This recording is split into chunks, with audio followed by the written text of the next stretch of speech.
Hi folks, you're with Tacitus today, your pushback channel, and thank you for joining this audio live stream. In this essay, I'd like to talk about what could be or should be or might be the definition of a citizen. What is the definition of a nation, a nationhood, or belonging to that nation or racial group? Now, how do we, is there one size fits all to determine this? Well, maybe not. If we look at racial groupings, I just digressing a little bit, where did nation states come from?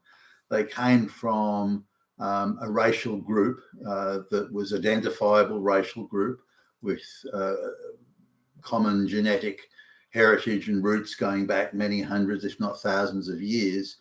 And then that racial group would create a border, if you like, and as in, geographical border. And that racial group, if you want to say a larger, wider tribal group, whatever, lived in that border. Well, this is our territory. This is a territory for our tribal racial group.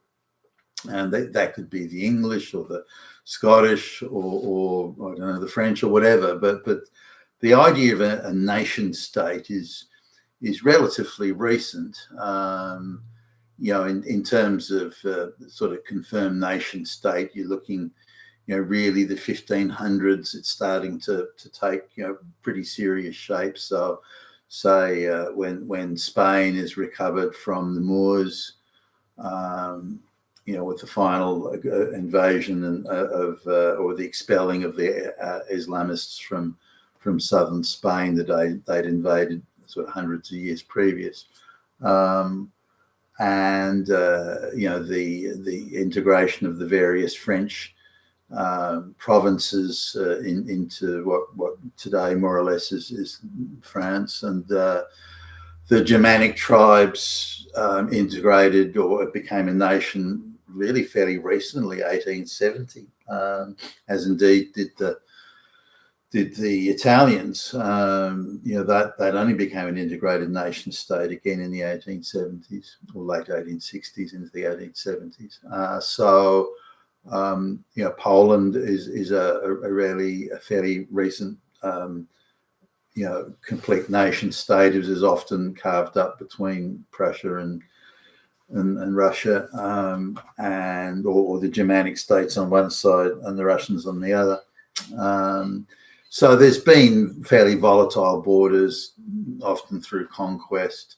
There was the Kingdom of Poland and Lithuania at one stage. The Swedish Empire was huge at one point. And so borders have shifted back and forth, but eventually they come to settle on, as they haven't, say in the case of Sweden, they come to settle on, well, this is the Swedish people, the wider racial tribal group, and these are the borders that we live in. So, and the way it used to be, or certainly in modern history terms, if I wanted to go and see Swedish people and look at Swedish customs, habits, food, things, behaviors that had been created by the local people in that local area and fashioned and shaped by local climatic conditions, local agriculture, local practices and local laws and interactions and habits and political affiliate, all that sort of thing. And I'd go to Sweden for that if I wanted to see Swedish people. If I wanted to see Chinese people, I'd go to sort of China or and so on.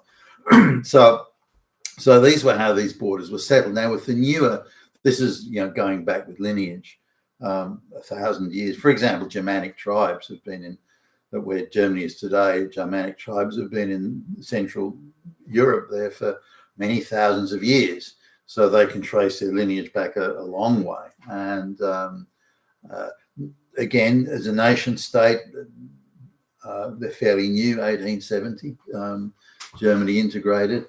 But they all spoke the same language, German with different accents, of course, but they spoke the same language, and that they would integrate into a nation state was regarded as eminently sensible and reasonable, and how things were done. And this attitude was the case in England or in France and so on. For example, the Dutch, Frisian tribes becoming Holland, and the Danish sort of people and tribes becoming Denmark or Jutland as they're referred to more locally. So this was now, but with the newer colonial countries or what became nation states, it was a little bit different. People were coming from all over the world to come to these places, and this could be Australia or the United States, Canada, and so on. But the primary source of these people, these new pioneers, were nation builders. They were Christian, they were West European, nearly all white, and mostly British in all these cases, not other nationalities. For example, in the United States, there were plenty of people that came from Germany and Sweden and so on. So Ireland or the British Isles more broadly. So there was a pretty sort of common thread there: all white, all Christian, all West European, and so there were a lot in common. Not that there wasn't disputes at various levels. For example, the Irish were mostly Catholic, whereas the other groups, the Germans and the English, were mostly Protestant. So there was some pushing and shoving around that. But that was, so the newer nation states were a lot more sort of the melting pot. But the requirement was, if you come here, you're now American or you're now Australian. You must behave like us. You must integrate with us. You must integrate to the host population and become an American or become Australian. And that, given the numbers of people who were coming in and that effective requirement, not that it worked perfectly and seamlessly, by the way, but that meant that people became American. They wanted to be American. When they came to Australia, they wanted to be Australian. And this was very much so. There's just not a matter of I'm coming for the money. I'm coming for the lifestyle. I want to have what you have and be what you are. And this was a big difference. Now, because most of the people coming from Western cultures were quite quickly integratable in most instances, this meant that it worked. It worked fairly well in these newer nation states. So do we say that long lineage is an issue with these newer nation states? Well, obviously the pioneers haven't been there for thousands of years, so this is hardly a measure. Whereas you could use this for the European states, England, Germany, whatever, France, and so on. You can't really use that same definition for the newer nation states, given that they're much newer. And in the example of the United States, for example, they've only been a nation since 250 years or so, and before that, a series of colonies with quite a lot of self-governing powers, but quite a lot of colonies. But again, coming from pretty much the same stock of people: West European, Christian, white, and so on. So the idea, though, that they have a long lineage of just one tribe, one area, one geographical region, that can't be applied in and doesn't apply, by the way, in those things. So it's wanting to be part of the new nation and very much part of it, and accepting not only its laws but its obligations and the civic obligations that go with it. Now, this has changed a lot with mass migration that has been, by the globalists, forcefully imposed on the Western, the white, only in white countries are they imposing it. They're not imposing it anywhere else, which gives it away that it's an orchestrated, organised push. But to bring people in that are not compatible with that ethos, they're not white, they're not West European, they're not Christian, and they have none of what hitherto were the binding agents that worked in favour of social unity and national hegemony and so on. Those things don't apply. If you look at the people coming in to the mass migration, which is coming from where the surplus populations of the world are, by the way, and on a relative basis, England was producing quite a high surplus population back in the the early 1800s and onwards, or even before that to some extent. And the idea was that these people could be more productive out in the new colonies than they would be in England or in Western Europe more generally. So this was again a difference. But the surplus populations today are not coming from the white countries; they're coming from the surplus population coming from the Islamic areas, Africa, India, and so on. So China. So where the surplus populations are, but where there is low levels of economic sophistication, then you have vast surplus populations. Now, the population in England, for example, on a relative basis, is much higher than it was in 1800. But because of the level of sophistication of the Western economies, then more people are being employed in productive pursuits than they would be. So there's fewer economic surplus people. Whereas in the low developed or lesser developed economies of the world, not only do they have huge population mass, but they also have low levels of economic sophistication, which means that there's very few people that are being productively employed. So from a globalist perspective, why not move all those illiterate peasants into the West, into the more economically sophisticated zones of the world, where they can be, at least to some extent, productively economically employed, or more productively economically employed they would be if they were just hanging out as peasants waiting to die in these third world shitholes. But these people coming in don't have the same allegiances. There's zero of the same binding agents. They're not white, they're not Christian, they don't come from other sophisticated first world or similarly sophisticated countries. They have nothing, they have no concept, not even a remote concept of civic responsibility and civic obligation to their neighbours, which, for example, I have. White people, I'm sure there are definitely exceptions, but they have a concept of civic obligation to their fellow citizens. And that civic obligation is to observe the rule of law, to apply to at least to some extent the Christian ethos of don't kill, don't steal, don't bear false witness, things like that. And I take those obligations seriously. I can't imagine any society that could exist without those mutual, and I'd stress mutual obligations. But the people, the mass migration crowd coming in, that's been forced upon us in the West without our consent, is very different. They have none of these concepts. They can't even conceive civic obligation in their own country, let alone coming to another country. They have no sense of belonging to the white Western countries at all. It's the citizenship, as they see it, is a bit of paper. We're here for your fucking money, not because we want to be part of you. You're spiritually inferior to us. You're morally inferior. Look at the way you women dress, walking up and down the street showing lots of flesh. You must be morally inferior and spiritually inferior. Why the fuck do we want to be part of that? We're a separate unit. We're an outpost of our country or our religion, Islamic religion, in England or in the West. And one day soon, not too far away, we'll be taking over. We'll be the majority, and we'll be telling you how things are going to be. And so this is very much part of the collision that's occurring when you have people coming in that want nothing to do. We're not part of you. We're not part of your fucking nation state or tribe. We're here for the fucking money.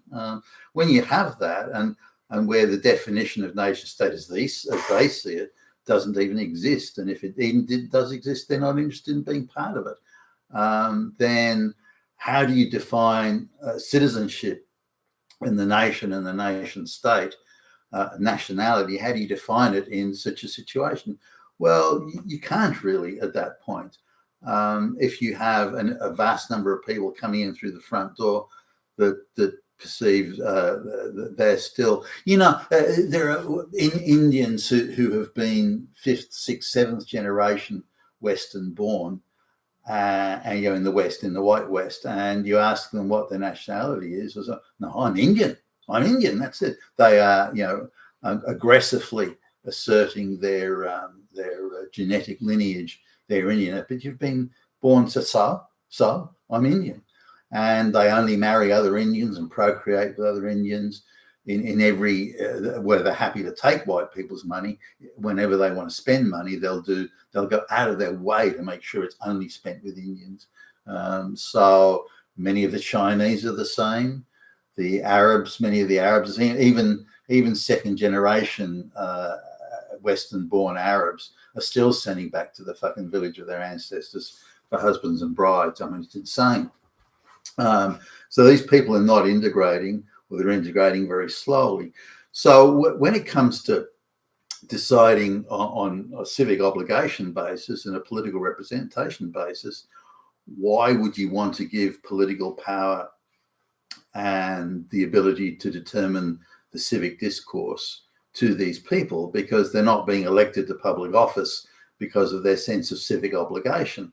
They're being elected to public office because there's a shitload of their fellow countrymen there who vote very much along tribal lines, not along policy lines.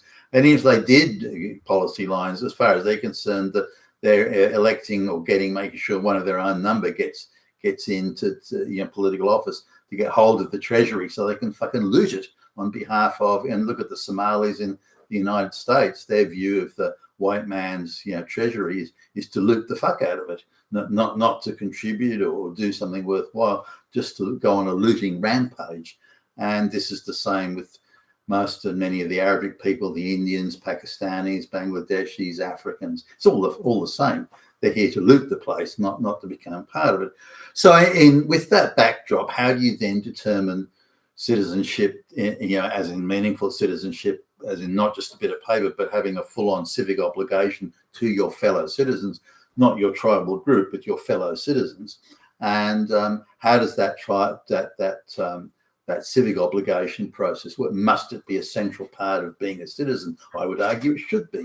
Just having the bit of paper, so I just want to get here for the money and then to loot the fuck out of your treasury, that's not citizenship, for goodness sakes. That's not integration, although they may very well see it as such. So there are various steps need to be taken before you hold political office or public office, or even work in the public service, in my view at least. You must be prepared to apply a universal civic concept of civic obligation, not looting the treasury, not obligations only to your tribe and corrupt practices. No. Civic obligation to the civils, to all the people here. You have that obligation. And if you can't fulfill that and don't think that way, then you can't fucking hold public office. You can't be elected to anything. How do you then ensure that? The only way is to demonstrate lineage to that governmental, civic obligation concept. So not all, but most of the people coming to, for example, North America during the early formation of the United States and beyond, given that they all pretty much all came from Western Europe and were all Christian, they had a sense of obligation and civic obligation that other races and places in the world just don't have. They just don't possess it. They have no concept of it, let alone getting their head around it. So given that raw material to work with, the whole idea of civic obligation worked quite well. But when you bring people from outside of that mindset, then it doesn't work well and things break down very quickly, which is what we're seeing now. So the idea of civic obligation is you have to demonstrate lineage. Well, that's white supremacy, you fucking damn Nazi, bigot, fascist, xenophobe, Hitler. No. It's in order to have a functioning society, we must have, this is not negotiable, must have civic obligation. And if you haven't got or can't go or don't want or not interested in or can't understand civic obligation, then get fucked. You're not going to hold political office. So how do you then ensure this civic obligation? Well, you have to demonstrate lineage in a civic obligation society. It's that simple, I think. And that means you have to go back several generations. So say to be English, I'll just use this as an example. To be English, you need, I would argue, would need to go back at least 4 generations of living in England. So your parents. Now, people can fall in love with people from other countries and procreate, and so that shouldn't be stopped or prevented. I mean, so an English man might marry a Polish woman or so, that sort of thing. But you have to have at least one one of your forebears in each generation. So at least one parent. I would argue two parents. I would think that's important. One grandparent, one great grandparent, and you need to have that many. At least one of that needs to be English born and domiciled in England for a minimum of 25 years. So one of your parents, one of your grandparents, one of your great grandparents, there has to be at least one must be English born and domiciled in England over those 3 generations, preferably 2, I suppose, but at least one. And that to me will, at least create a much greater likelihood of civic responsibility to the local civis and not to a tribe or a group or a family or something like that. Now, still, that's not guaranteed because, as I mentioned, Indians in particular, 6, 7 generations Western born, and they're still sending back to the village of their ancestors for husbands and brides. So arranged overseas marriages have to be declared illegal. Now, for Indians that do marry marry other Indians, but they marry other locally born Indians, they do begin to integrate. But the high resistance to integration is created by always bringing in the husbands and brides from offshore, from India, from the village of the ancestors. Same goes for the Arabics people, or even the Africans for that matter.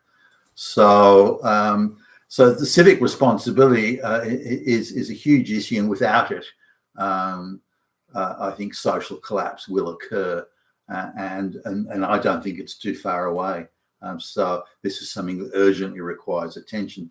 Now, in the newer countries, I think a similar, not the same, but a similar requirement needs to be applied, that you must come from a high civic responsibility society. So even in America or the United States or Australia, even though somebody may be born in Australia, but say their antecedents came from Western Europe, then that would qualify as a high civic responsibility country. But if you come from a low civic responsibility country, like a Pakistan, like a Bangladesh, like a African or all over Africa or China or any of those places, India, you can't. It doesn't apply. That's not a high civic responsibility country, and so you have to go back to demonstrating 3 or 4 generations of lineage in the West, and without it, then you cannot hold political office. This is a vital and absolutely essential thing to happen, and if we don't do it, as I say, Western societal collapse is imminent, I would argue. You've been a Tacitus today, your Pushback Channel. Thank you for listening.